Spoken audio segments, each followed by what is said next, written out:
મિત્રો બધાને બધી ખબર છે, ચૂંટણી આવી છે, લોકસભાની ચૂંટણી છે। મત આપવા માટે બધાએ મતાધિકારનો ઉપયોગ કરવાનો છે। બધાને ખબર છે કે આપણે બધા કોની સાથે છીએ? મોદી સાહેબ સાથે છીએ। છતાં પણ આપણને એમ થાય કે ભાઈ મત ભાજપને આલવાનો હોય તો આ પછી ખર્ચા શા માટે કરે? કોઈ ટેન્ટ બાંધે, ચૂંટણી સભાઓ કરે। ભગવાન શ્રી રામ અને રાવણ જ્યારે યુદ્ધ લડતા હતા ને, તો ઉપર દેવો પણ બેઠા બેઠા એમ કહેતા હતા જય હો જય હો જય હો। કોની જય હો નતા કહેતા? ખબર છે હમણાં રામ ભગવાનની જય બોલાવીએ તો રાવણ આપણા ભૂકા બોલાવી નાખે।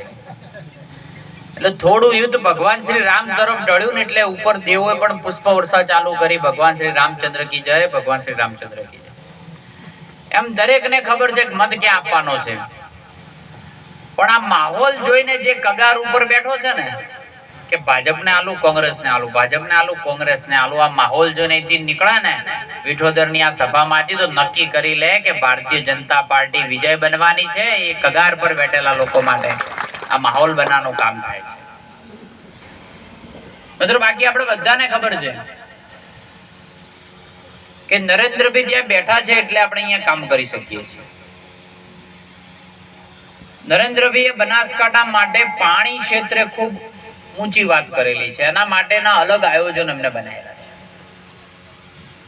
અમારી જળ સંચયની ટીમ અહીંયા બે ગામના લોકો છે, એક વિઠોદરથી છે, તાલેગઢથી છે અને બુરાલથી છે। બુરાલથી કેટલા જણા આવ્યા છે? હા, આ ત્રણ ગામોને ભેગા થઈને અહીંયા આજની એક સભા શક્તિ કેન્દ્રની રાખેલી છે। મિત્રો નરેન્દ્રભાઈ ત્યાં બેઠા બેઠા ચિંતા કરે છે કે મારા છેવાડાના માનવીને ત્યાં પાણી પહોંચવું જોઈએ। થરાદ સીપુની જે લાઈન ચાલી,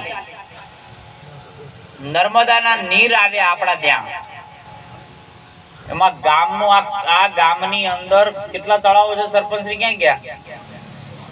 કેટલા તળાવો કનેક્ટ થવાના છે? ટોટલ 11 છે। એટલે તમે મને લાગે આખા તાલુકામાં હાઈએસ્ટ થાશો, બરાબર કે નહીં?